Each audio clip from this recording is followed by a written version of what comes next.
மாயோயே மாயோயே மறுபிறப்பு அறுக்கும் மாசு இல் சேவடி மனிதிகள் உருபின் மாயோயே.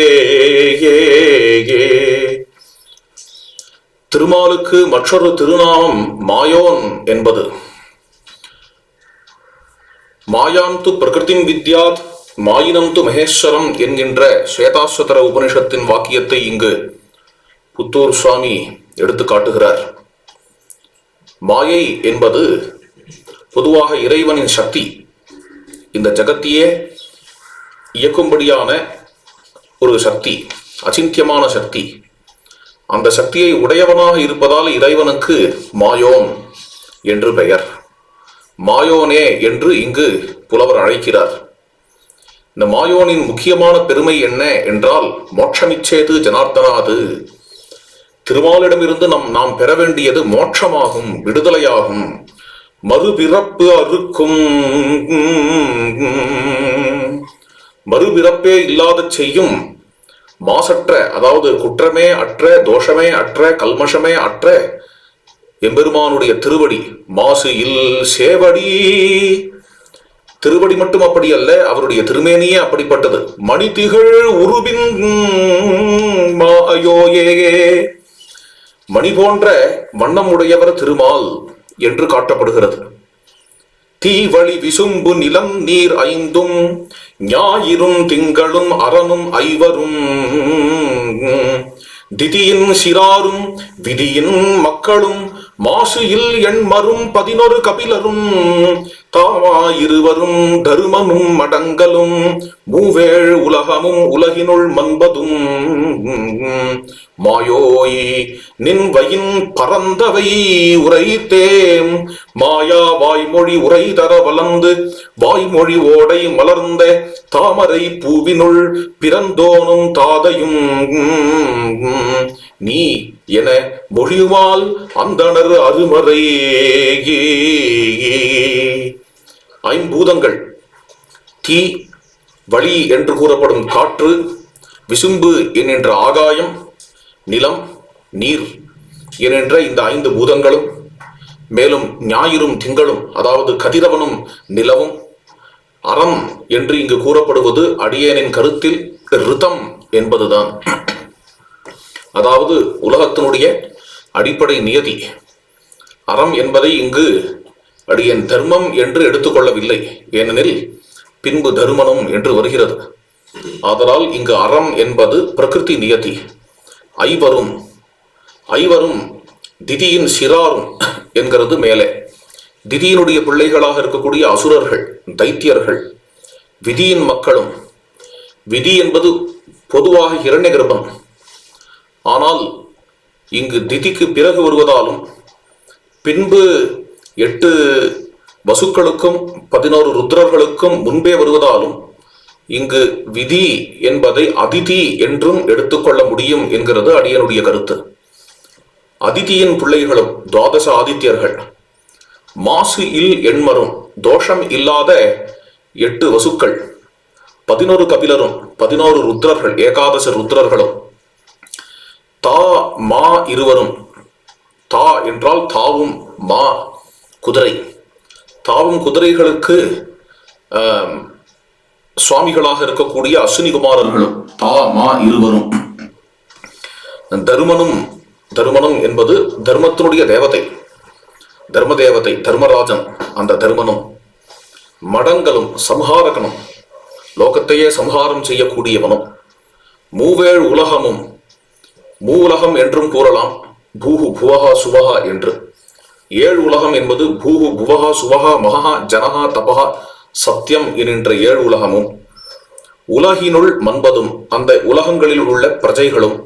மாயோய் திருமாலே நின் வயின் பறந்தவை, உன்னுடைய வயிற்றிலிருந்து பிறந்தவை, யாவற்றிற்கும் காரணம் நீரே என்று உரைக்கிறேன். மாயா வாய்மொழி, அழியவே அழியாத வாய்மொழி வேதம். வாசா விரூப நித்யா, அதற்கு நித்திய வாக் என்று பெயர். நித்திய வாக்காக இருப்பது உலகம் தோன்றி மறைந்தாலும் வேதம் அழியாது என்கிறது மரபில் உள்ள நம்பிக்கை. வாய்மொழி வாக்குனாலேயே சொல்லப்பட்டு கேட்கப்பட்டு வருவதால், அதற்கு எழுத்தில் எழுதி வைக்காது இருப்பதால் அதற்கு எழுதா கற்பு என்றும், வாய்மொழி என்றும், காதாலே கேட்டு மனப்பாடம் செய்வதால் கேள்வி என்றும் வேதத்திற்கு பெயர். அப்பேற்பட்ட அந்த வேதங்கள் திருமாலே உம்மை புகழ்கின்றன. வாய்மொழி ஓடை மலர்ந்த வேதம் என்றால் ஏதோ சாமான்யமா நினைத்து விடக்கூடாது. ஏதோ நம் கண்ணுக்கு தெரியும் புத்தகம்தான் வேதம் என்று நினைக்காமல், இது எப்படிப்பட்டது என்றால் வேத சப்தங்கள் இந்த அண்ட சராசரத்துக்கும் ஆதாரமாக இருக்கக்கூடிய சக்தியில், அதாவது எனர்ஜியில் உள்ள வைப்ரேஷன், அந்த சப்தம்தான் வேத சப்தம் என்று கூறும்படியாக சாஸ்திரங்கள் கூறுகின்றன. ரிக்வேதமே கூறுகிறது, புமான் ஏவம் தனுதே உத்கிருணத்தி புமான் விதத்னே அதி ஓதவே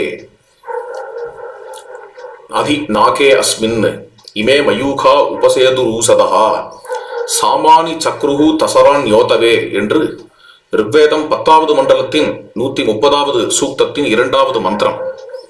புமான் என்பது புருஷோத்தமன், திருமால். அவர் பாயை சுருட்டுவது போல் இந்த அண்டசராச்சரத்தையும் சம்ஹாரத்தில் சுருட்டுகிறார். பிறகு பாயை விரிப்பது போல் விரிக்கிறார். விதத்னே அதிநாகே அஸ்மின். அப்பொழுது என்ன ஆகிறது என்றால், அவருடைய சக்தி பிரவாகம் பெருக்கெடுத்து ஓடுகிறது. அதுவே ஸ்தூலமயமான பிரபஞ்சமாக ஆகிறது. அங்குதான் இந்த பிரபஞ்சத்தை ஓத்தவே நூத்தல் என்று கூறுகிறார்களே, நூப்பதற்காக அவர் என்ன செய்கிறார் என்றால், சாமங்களை எப்படி சூரியன் கிரணங்களை வெளிப்படுத்துமோ அவ்வாறு தன்னுடையவே சாமங்களை வெளிப்படுத்துகிறார் என்று வேத சப்தத்தை, அதிலும் முக்கியமாக சாம சப்தத்தை ரிக்வேதமே எடுத்து காட்டுகிறது. அப்படி வேத சப்தங்களால் ஜகத்து படைக்கப்பட்டது என்கிறது இங்கு முக்கியமான விஷயம். அதை மனதில் கொண்டு புலவர் பாடுகிறார், வாய்மொழி ஓடை, வாய்மொழியாகிய தண்ணீர், வாய்மொழியாகிய ஜலம். இந்த ஜலம் என்பது எனர்ஜி தான். என்ன, வேதத்தில் ஜலம் என்பது எனர்ஜியினுடைய பிரதீகம், சிம்பல். அப்படிப்பட்ட வாய்மொழியாகிய அந்த எனர்ஜி, அதுல மலர்ந்த தாமரை, அதில் ஏற்பட்டு இருக்கக்கூடிய லோகபத்மம் என்று அதற்கு பெயர். அந்த தாமரை பூவினுள் பிறந்தோனும், அந்த தாமரை பூ, அந்த லோகபத்மத்திலிருந்து வெளியே கிளம்பிய மகத்தத்துவத்தின் தெய்வமாக இருக்கக்கூடிய ஹிரண்ய கர்ப்பனும் பிரம்மதேவனும் நீரே. மேலும் அந்த பிரம்மதேவனின் தந்தையும் நீரே.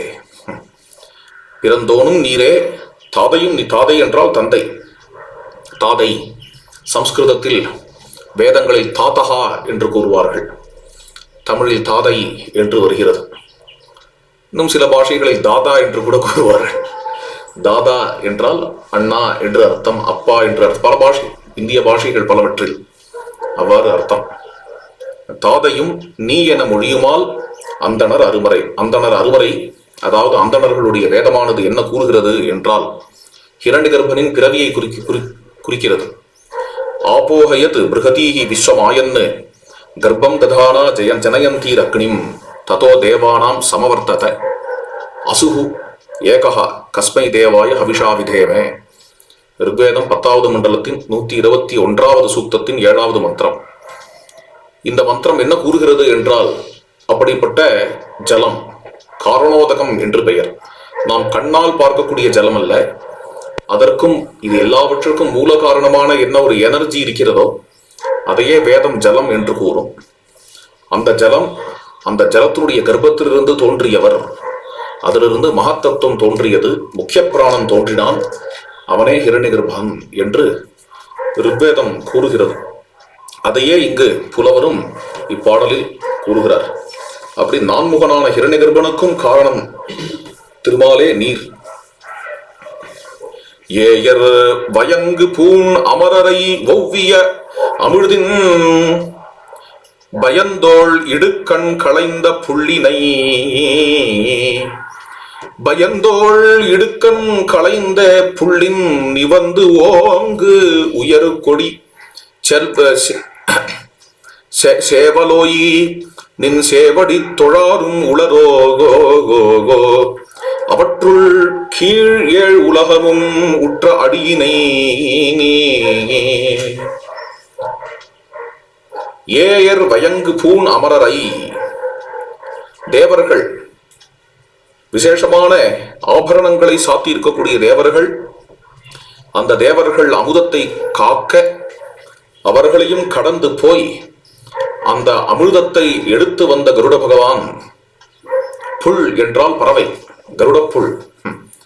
கருட பகவான் என்ன செய்கிறார் என்றால், பயந்தோள் இடுக்கண் களைந்த, பெற்றெடுத்த தாய் வினதை, அந்த வினதை கஷ்டப்படும் பொழுது, அடிமையாக இருந்து கஷ்டப்படும் பொழுது அவளுடைய துன்பத்தை நீக்கினார் கருட பகவான். அப்படிப்பட்ட கருட பகவானை, அப்படிப்பட்ட மாத்ரு பக்தனான கருட பகவானை உகந்து அந்த கருட பகவானை தன்னுடைய கொடியில் கொண்டவனே. நின் சேவடி தொழாரும் உளரோ, உன் திருவடியை தொழாதவர்களும் உலகத்தில் உள்ளனரோ. நீர் அளந்த அந்த அல்லது உன்னுடைய வியாப்தியில் கீழ் ஏழு உலகங்களும் உள்ளன அல்லவா.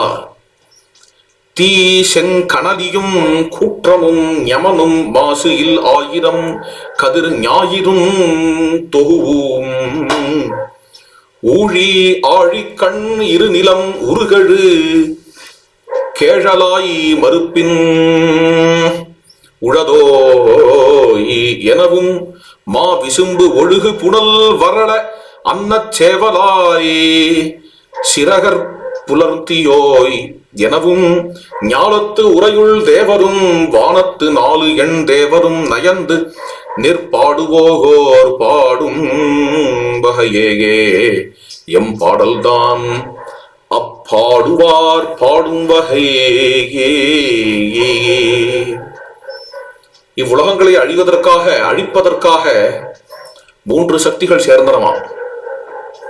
ஒன்று என்ன என்றால் காலாக்னி, இரண்டாவது கூற்றவன் யமன், மூன்றாவது என்ன என்றால் ஆயிரக்கணக்கான கிரணங்களை உடைய ஞாயிறு சூரியன். இவர்கள் மூவருமாக சேர்ந்து உலகத்தை அழிக்க ஊழி ஆழிக்கண், அப்படிப்பட்ட பிரளயம் எங்கு பார்த்தாலும் இருக்கும் பொழுது அந்த பிரளயம் முடிவில் உள்ள ஜலம் இரு நிலம் உருகெழு கேழலாய் மறுப்பின் உழுதோய் எனவும், அந்த பிரளயத்தில் ஆழ்ந்து அடங்கி இருக்கக்கூடிய பூமி, பிரளய ஜலத்தில் உள்ளே இருக்கக்கூடிய பூமி, அந்த பூமியை உத்தாரணம் செய்ய வேண்டி ஆதி வராகனாக வந்து, யஜ்ஞ வராகனாக வந்து தன்னுடைய தந்தத்தினால் அப்படிப்பட்ட அந்த பூமியை உத்தாரணம் செய்தாயே. மா விசும்பு ஒழுகு புனல் வரள அன்னச் சேவலாய் சிறகர் புலர்த்தியோய் எனவும், ஆகாயத்திலிருந்து படு பயங்கரமான மழை கொட்டிய பொழுது அந்த மழையை நிறுத்தி உலகிற்கு க்ஷேமத்தை வரவழைக்க வேண்டும் என்பதற்காக மிகப்பெரிய அன்னப்பறவையாக தோன்றி, ஹம்சாவதாரம் என்று பெயர், தன்னுடைய இறகினால், தன்னுடைய சிறகினால் அப்படிப்பட்ட மழையை நீ மறைத்தாய் அல்லவா. ஞாலத்து உரையுள் தேவரும், இவ்வுலகில் வாழும் தேவர்கள், பூதேவர்கள் என்பார்கள் அந்தணர்கள், நிலத்தேவர்கள், வானத்து 4 எண் தேவரும், வானத்தில் உள்ள தேவர்கள், இவர்கள் சொர்க்கத்தில் உள்ள தேவர்கள். இவர்கள் யாரு என்றால் துவாதசாதித்யர்கள், ஏகாதச ருத்ரர்கள், அஷ்டவசுக்கள், அஸ்வினிகுமாரர்கள் என்கின்ற இந்த தேவர்கள். இவர்கள், அதாவது துவாதசாதித்யர்கள் 12 தேவர்கள், ஏகாதச ருத்ரர்கள் என்கிறது 11 தேவர்கள், 8 வசுக்கள், 2 அஸ்வினிகுமாரர்கள். நயந்து நின் படுவோர், அவர்கள் உம்மையே கானம் பண்ணுகின்றனர், உம் புகழ் பாடுகின்றனர். பாடும் வகையே, எப்படி பாடுகின்றனர் அவர்கள் என்றால் வேத மரபை அனுசரித்து பாடுகின்றனர், வேதத்தில் உள்ளபடி பாடுகின்றனர். எம் பாடல்தாம் அப்பாடுவார் பாடும் வகை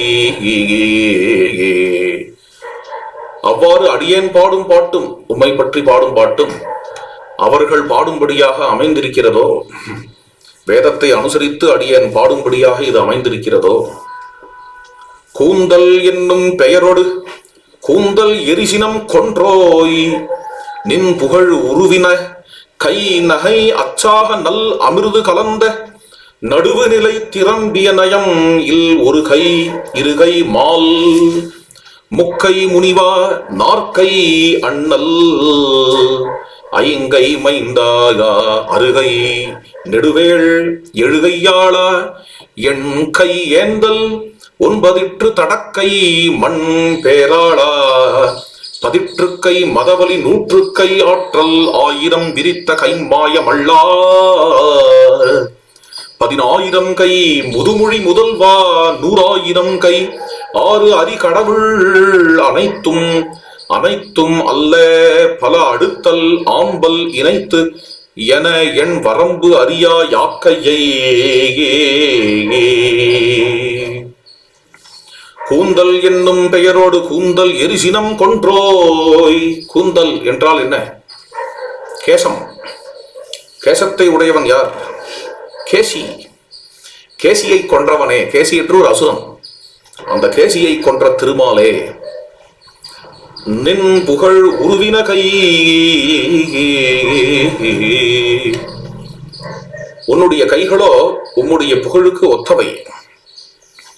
உம்முடைய புகழ் எவ்வளவு பெரியதோ அவ்வளவு பெரியது உம்முடைய அளவிட முடியாது உம்முடைய கைகளும்.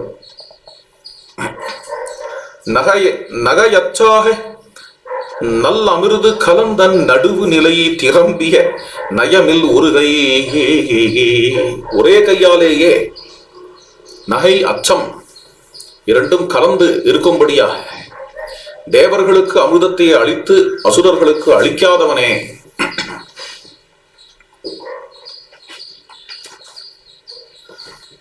பிறகு இறைவனுடைய பல கைகளை இங்கு கூறுகிறார். இருக்கை, அப்புறம் என்னென்ன? முக்கை. முக்கை முனிவா 3 கைகளை உடையவனே. நாற்கை அண்ணல் 4 கைகளை உடையவனே. ஐங்கை மைந்தா 5 கைகளை உடைய மைந்தனே. அருகை நடுவேள் 6 கைகள் உடையவனே. எழுகையாளா என் கையேந்தல் 7 கைகள் உடையவனே. 8 கைகள் உடையவனே. 9 தடக்கை மண் பேராளாக 9 கைகள் உடையவனே. 10 கை உடையவனே. 100 கை உடையவனே. 1000 விரிந்த கை உடைய மாயமல்லா 10,000 கை உடையவனே. முதுமொழி முதல்வா 100,000 கை உடைய 6 அரி கடவுளே. 6 அரி, 6வது அறிவால் புரிந்து கொள்ளப்பட வேண்டிய கடவுளே என்று. கைகள் என்கிறது உபலட்சணம் தான். கை என்பதில் கால்களையும் எடுத்துக்கொள்ளலாம், கண்களையும் எடுத்துக்கொள்ளலாம். வேதம் கூறுகிறது அல்லவா, சஹஸ்ரசீருஷா புருஷா சஹஸ்ராட்ச சஹஸ்ரபாத் என்று. கைகள் என்றாலோ கால்கள் என்றாலோ என்ன பொருள் என்றால், உலகெங்கும் இருப்பவர். உலகத்தில் உள்ள எல்லா கைகளும் அவனுடையதுதான், உலகத்தில் உள்ள எல்லா கால்களும் அவனுடையதுதான் என்கிற பொருளில் நின்னை புரை நினைப்பின் நீ அல்லது உணர்த்தியோகோ முன்னை மரபின் முதுமொழி முதல்வாக. உம்முடைய புகழை கூற வேண்டும், அளக்க வேண்டும் என்றால் யாரால் முடியும்? உம்மை தவிர. உம் புகழை உம்மால் தான் கூறவே முடியும். முன்னை மரபின் பழங்காலத்து மரபு, அந்த மரபைச் சேர்ந்த அனாதி காலத்து மரபைச் சேர்ந்த முதுமொழி வேதத்தில் உள்ள முதல்வனே, நினக்கு விரிந்து அகன்ற கேள்வி அனைத்தினும் வலியினும் மனத்தினும் உணர்வினும் எல்லாம் வனப்பு வரம்பு அறியா மரபினோ ஏ அணி நிழல் வயங்கு ஈர் எண் தீம் கதிர் பிறை வளர் நிறை மதி உண்டி அணிமணி பைம்பூன் அமரருக்கு முதல்வன் நீ திணி நிலம் கடந்த கால் திரிந்து அயர்ந்து அகன்று ஓடி நின் அஞ்சி கடர் பாய்ந்த பிணி நெகிழ்வு அவிழ் புதன் தாயார் அன்னவர் பட அல்லா அவுணர்க்கு முதல்வன் நீ அதனால் பகைவர் இவர் நட்டோர் என்னும் வகையும் உண்டோ நின் மரபு அறிவோர்க்கே விரிந்து அகன்ற கேள்வி அனைத்தினும் அறியா மரபினோயே. எல்லையில்லாத வேதங்கள், அந்த வேதங்களாலும் உன்னுடைய மகிமை அளக்க முடியாததாக இருக்கிறதே. வலியினும் அறியா மரபினோயே. இது வேத விஷயம் மட்டும். வேதத்தினாலேயே அறிய முடியாதது என்றால் அப்பொழுது மனதினால் அறிய முடியுமா? வலி பிராணனால் அறிய முடியுமா? உணர்வினால் அறிய முடியுமா? வனப்பு வரம்பு அறியா மரபினோயே. இவை அனைத்தினாலும் அறிய முடியாதவனாக, அதுதான் சுவானுபவம் என்று கூறுவார்கள்.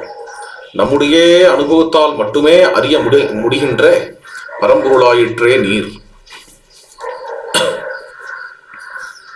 வலியினும்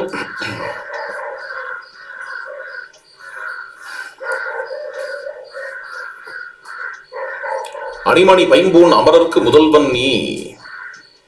தகதகவென்று ஜொலிக்கக்கூடிய தேவர்களுக்கும் முதல்வன் நீ அல்லவோ. அணி நிழல் வயங்கு ஒளி ஈர் எண் தீங்கதிர் பிறை வளர் நிறை மதி உண்டி அமரருக்கு முதல்வன் நீ. அமரர்களுக்கு முதல்வன் அல்லவோ நீ. எப்படிப்பட்ட அமரர்கள்?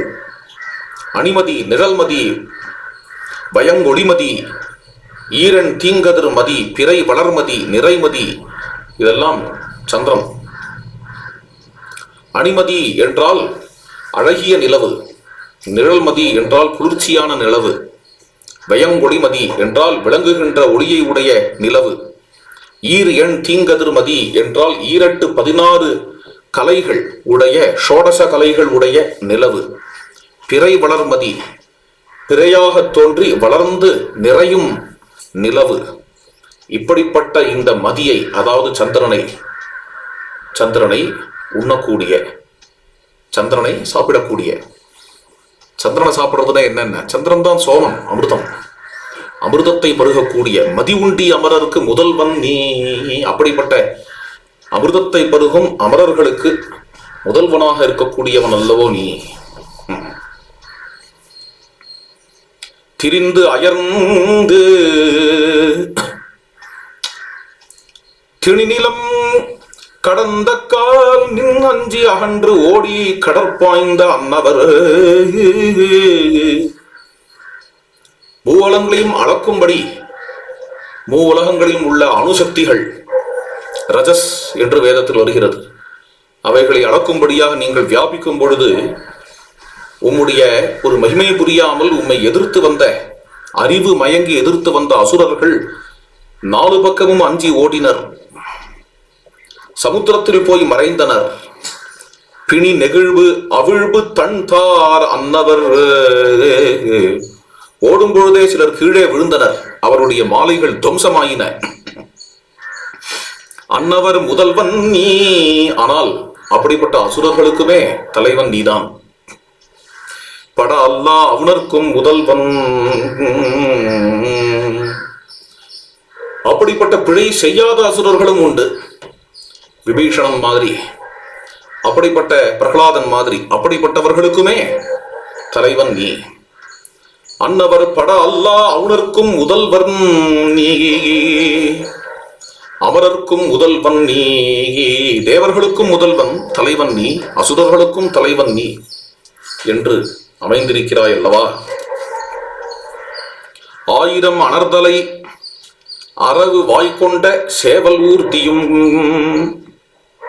படமெடுத்து உயர்த்தும் 1000 தலைகளை கொண்ட மிகப்பெரிய பாம்பையும் அனாயாசமாக கவ்வக்கூடிய கருட பகவானை கொடியாக கொண்டவனே, செங்கண்மால் ஓ என கிளக்கும் கால முதல்வனை, செங்கண்மாலே என்று பெரியோர்களால் அழைக்கப்படும் கால முதல்வன், காலத்திலேயே முதல்வன், ஏ ஏ இன கிளத்தலின் இணைமினர்க்கு அறிந்தனும் ஏ என்ற ஸ்வரம்.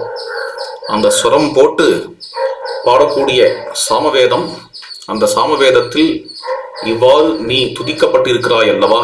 எவ்வாறு? செங்கன்மால் என்று. கப்பியாசம் புண்டரீகமேவாட்சினி என்று சாந்தோக்கியத்தில் தான், சாமவேதத்தின் சாந்தோக்கியத்தில் தான் வருகிறது. தாமரைக்கண்ணன் செங்கன்மால் என்று திருமாலின் திருநாமம் சாமவேதத்தில் வருவதால் இங்கு அவ்வாறு கூறப்படுகிறது. தீயினுள் தெரல் நீ, அக்னியில் உள்ள உஷ்ணம் நீயே. பூவினுள் நாற்றம் நீயே, பூவில் உள்ள நறுமணமும் நீயே. கல்லினுள் மணியும் நீ, கற்களில் மணியாக இருப்பது நீயே. சொல்லினுள் வாய்மை நீயே, சொல்லில் உண்மை என்பது நீயே. அறத்தினுள் அன்பு நீயே, தர்மத்தில் அன்பாக இருப்பது நீயே. மரத்தினுள் மைந்து நீயே, அதர்மத்திலோ அதை அடக்கும் பலமாக இருப்பது நீயே. வேதத்து மறையே நீயே, வேதத்தில் மறைந்திருக்கக்கூடிய தத்துவமும் நீயே. பூதத்து முதலும் நீ, ஐம்பூதங்களுக்கும் முதல்வனாக இருப்பதும் நீயே. வெஞ்சுடர் ஒளியும் நீ, தகதக என்று ஜொலிக்கும் அக்னியும் நீயே. திங்களுள், அதாவது தகதக என்று ஜொலிக்கும் அக்னியின் ஒளியும் நீயே. திங்களுள் அழியும் நீ, நிலவு வந்தால் அந்த நிலவிடமிருந்து வரக்கூடிய அந்த குளிர்ச்சியான கிரணங்கள் நீ. அனைத்தும் நீ, உலகத்தில் உள்ள எல்லாமே நீ. அனைத்தின் உட்பொருளும் நீ, அத்தனை உலகத்தில் உள்ள எல்லா நாமரூபங்களின் உட்பொருளாக சைதன்யமாக இருப்பதும் நீ. ஆதலின் உறைவும் உறைவதும் இலையே, உண்மையும் மறவியில் சிறப்பின் மாயமார் அணையே. எதுவும் உம்மிடம் அடங்குமே தவிர, ஆனால் நீர் எதிலும் அடங்குவதும் இல்லை. நீர் கடந்தும் உள்ளும் எங்கும் எப்படியும் வியாபித்து எல்லாவிடத்திலும் இருந்து எல்லாமுமாக ஆகி நிற்கக்கூடிய தெய்வம் என்று திருமாலே உன்னை கண்டேன். பரவா பூவை பூவினோயே, அருள் குடையாக அறம் கோலாக இருநிழல் படாமை மூ ஏழ் உலகம் ஒரு நிழல் ஆக்கிய ஏமத்தை மாதோ. பரவா பூவை பூவினோ ஏ, காயாம்பூ, காயாம்பூ போன்ற வண்ணமுடைய திருமாலே, அருள் குடையாக, நீ அரசன் வேந்தனாக இருக்கக்கூடிய உனக்கு உன்னுடைய குடையாக இருப்பது அருளே. உன் கையில் உள்ள செங்கோல் எது என்றால் அறம் கோலாக, திருக்கரத்தில் உள்ள செங்கோல் அறமே. இரு நிழல் படாமை, உன் குடை நிழல் ஒன்று தவிர உலகத்தில் வேறு எதுவும் நமக்கு புகலிடமாக இருப்பதில்லை. மூவேழு உலகமும் ஒரு நிழலாக்கிய ஏமத்தை, உன்னுடைய ஆட்சிக்கு உட்பட்டதாக மூவேழு உலகமும் ஒரு குடைக்கு நிழலாக நிம்மதியாக வாழ்கின்றது என்கிறதை காணுகிறோம்.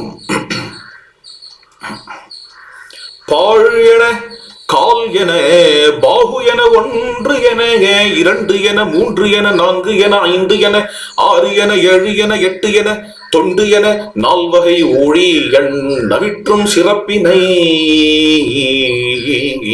பாழ் என, பாழ் என்கிற தமிழ் சொல் மிகவும் அருமையான சொல்.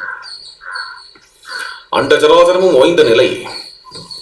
இதை சம்ஸ்கிருதத்தில் அவ்யக்த பிரகிருதி என்பார்கள். ஆங்கிலத்தில் சொல்ல வேண்டும் என்றால் அன்மானிஃபெஸ்ட் நேச்சர். இதற்கு தமிழில் பாழ் என்று பெயர். பெரும் பாழையோ, பாழை அனுபவித்து பாடுகிறார் ஆழ்வார். பாழை நேரில் கண்டு பாடுகிறார் ஆழ்வார். பாழ் என, முதலில் பாழ் ஒன்றே இருந்தது. அண்டச்சராசரமும் ஓய்ந்த ஒரு இயற்கை இயல், அந்த பிரகிருதி மட்டுமே இருந்தது. பிறகு என்ன ஆயிற்று? கால் என, பிறகு அகங்காரத்திலிருந்து ஒரு ஸ்பூர்த்தி. அந்த ஸ்பூர்த்தியிலிருந்து ஆகாயம், அது வெடித்து ஆகாயமானது. கால் என, அடுத்தது பாகு என, பாகு, பாகுங்கிறது உபலட்சணம், கையை கூறுகிறது. இங்கு கை மட்டும் வராது. கை என்பது பொதுவாக வாக்பாணி பாத பாயு உபஸ்த என்கின்ற கர்மேந்திரியங்கள். சொல்லல், கொடுத்தல், நடத்தல், விடுத்தல், இன்புறுதல் என்கின்ற 5 இவை பாஹு எனப்படுகிறது. அதன் பிறகு இந்த ஐந்தையும் செய்யக்கூடிய 5 கர்மேந்திரியங்கள். பிறகு என்ன என்றால் 1 என, மேலும் ஆகாயம் 1 என. அந்த ஆகாயத்தினுடைய குணமாக இருக்கக்கூடிய சப்தம் என்கின்ற ஒன்றே ஒன்று. ஆகாயத்திற்கு சப்தம் ஒன்றே குணமா, வேறொன்றும் கிடையாது. ஆகாயத்தில் சப்தம் ஆகாயத்தை சேர்ந்ததாக எப்படி இருக்க முடியும் என்று ஒருவர் கேட்டார். காற்றினுடைய தன்மை அல்லவோ சப்தம், ஆகாயத்தில் ஏது சப்தம் உண்டு? எவ்வாறு சாஸ்திரம் ஆகாயத்தினுடைய குணமாக சப்தத்தை கூறுகிறது என்று கேட்டார். உண்மையில் பார்த்தால் ஆகாயத்தினுடைய குணமாகத்தான் சப்தம் இருக்கிறது. வெளியில் பார்ப்பதற்கு காற்றின் குணமாக இருக்கிறதே தவிர காற்றையும் நீக்கிய ஆகாயத்திலும் சப்தம் உள்ளது. எலக்ட்ரோ மேக்னட்டிக் வேவ் என்று கூறுவார்கள் பிசிக்ஸ்ல. இந்த எலக்ட்ரோ மேக்னட்டிக் வேவ் என்பது பொதுவாக அதில் இருக்கக்கூடிய வைப்ரேஷன், அதில் சப்தம் இருக்கிறது. அதுதான் இங்கு கூறப்படுது. ஒன்றென ஆகாயம், ஆகாயத்தினுடைய குணமாகிய சப்தம். 2 ஆகாயத்திலும் தோன்றிய வாயு, காற்று. அந்த காற்றோட குணமாக இருக்கக்கூடிய ஸ்பர்சம். காற்றிற்கு 2 குணங்கள். ஆகாயத்தினுடைய சப்தம், காற்றினுடைய ஸ்பர்சம், 2 குணங்கள். பிறகு என்ன என்றால் 3 என, காற்றிலிருந்து தோன்றிய அக்னி. அக்னிக்கு 3 குணங்கள். ஆகாயத்தினுடைய சப்தம் என்கின்ற குணம், வாயுவினுடைய ஸ்பர்சம், தொடுதல் என்கின்ற குணம், அக்னிக்கே உரிய தரிசனம் அதாவது ரூபம் என்கின்ற குணம். 3 குணங்கள். அக்னியை காணவும் முடியும், அக்னியை தொடவும் முடியும், அக்னியிடம் சப்தமும் கேட்கும். அந்த அக்னியிலிருந்து தோன்றிய 4 என நீர். அந்த நீரில் 4 குணங்கள் உள்ளன. ஆகாயத்தினுடைய சப்தம் என்கின்ற குணமும் இருக்கிறது. தண்ணியை சத்தம் கேட்கவும் முடியும், தண்ணியின் சத்தத்தை கேட்கவும் முடியும். காற்றின் ஸ்பர்சம் என்கின்ற குணமும் நீரில் இருக்கிறது, நீரை தொடவும் முடியும். அதன் பிறகு அக்னேராபா, தீ. தீயினுடைய ரூபம் என்கின்ற குணமும் தண்ணீரில் உண்டு, நீரை காணவும் முடியும். இதை தவிர 4வது குணமாக நீருக்கு என்று ஏற்பட்டது ருச்சி. இதற்கு ரசம் என்று பெயர். சப்தம், ஸ்பர்சம், ரூபம், ரசம். 5வதாக வந்தது பூமி. அந்த பூமிக்கு 5 குணங்கள் உள்ளன. அந்த 5 குணங்கள், 5வது குணம் என்ன என்றால், மற்ற பூதங்களுக்கு 4 உள்ள குணங்களும் பூமிக்கு உண்டு. இதை தவிர 5வது குணம் என்ன என்றால் கந்தம், முகருவது. முகருவது என்கின்ற குணத்தையும் உடையதாக பூமி கந்தவதி பிருத்திவி என்று ஆகிறது. 5 என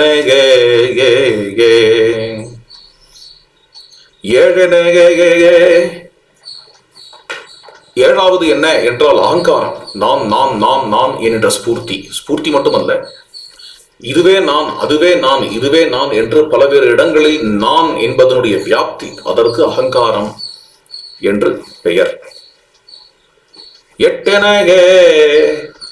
8வது என்ன என்றால் இதுவே நான், அதுவே நான் என்கின்ற தன்மை கொஞ்சம் கொஞ்சமாக நீங்க உள்ளே கிடைக்கக்கூடிய நிறைவு. அதற்கு தான் மகத் என்று பெயர். அதற்கு தெய்வம் தான் ஹிரண்யகர்ப்பன், பிரம்மதேவன். 8 இதற்கு மகத்தத்துவம் என்று பெயர். அந்த மகத்தத்துவமானது இது எல்லாவற்றையும் தாண்டி ஒன்று இருக்கிறது. இதை ஸ்ரீ ராமானுஜர் தான் பிரகடனப்படுத்தினார். ஆச்சரியம், அது பரிபாடலில் வருகிறது. மிகப்பெரிய விஷயம். இது என்ன ஸ்ரீ ராமானுஜ தரிசனம்? இது பரிபாடலில் வருகிறது. தொண்டென மகத்துவத்துக்கு அப்பால் என்ன இருக்கிறது என்றால் இறைவனின் தொண்டு என்று ஒன்று இருக்கிறது. இறைவனுக்கு ஆட்பட்டு இருப்பது, இறைவனுடைய தாஸ்யம், இறைவனுக்கு பகவத் சேஷதைக ரசம். இந்த ஆத்மா பகவானுக்கு சேஷப்பட்டது, பகவானுக்கு ஆட்பட்டது என்கின்ற இந்த தொண்டு. தொண்டு என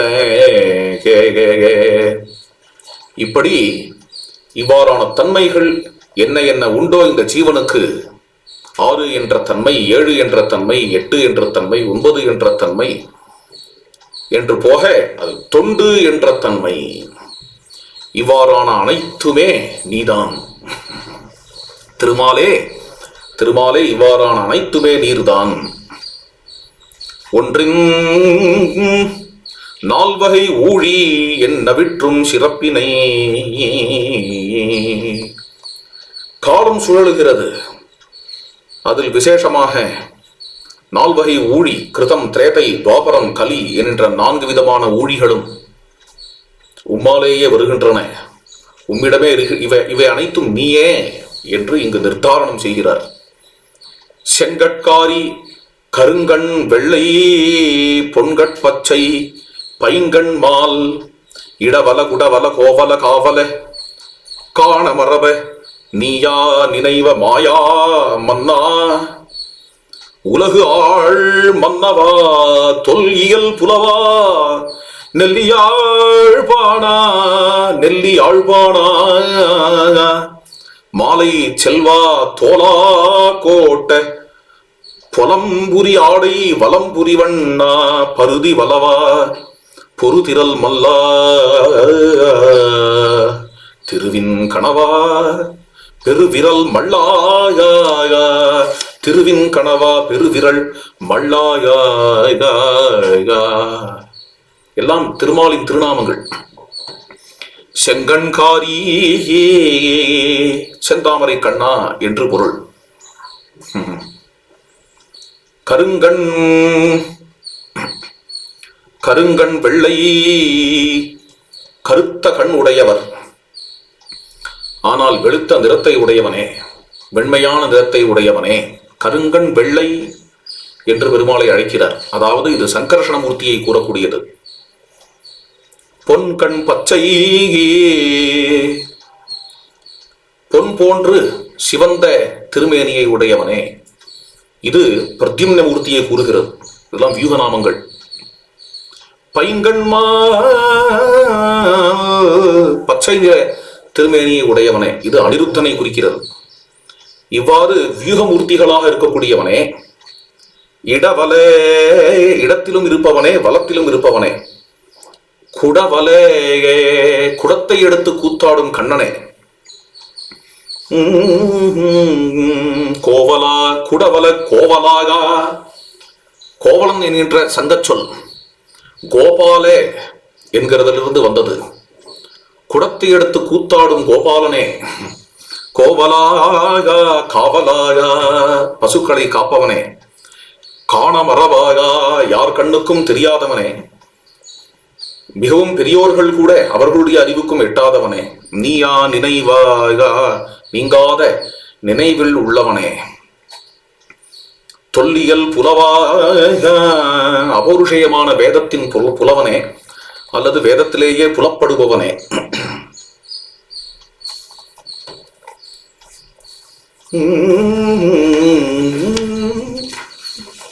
நல்லி யாழ்ப்பானாக, யாழினால் யாழின் உதவியை கொண்டு பாடப்பெற்றவனே, உன் புகழை யாழை கொண்டு பாட வேண்டும்.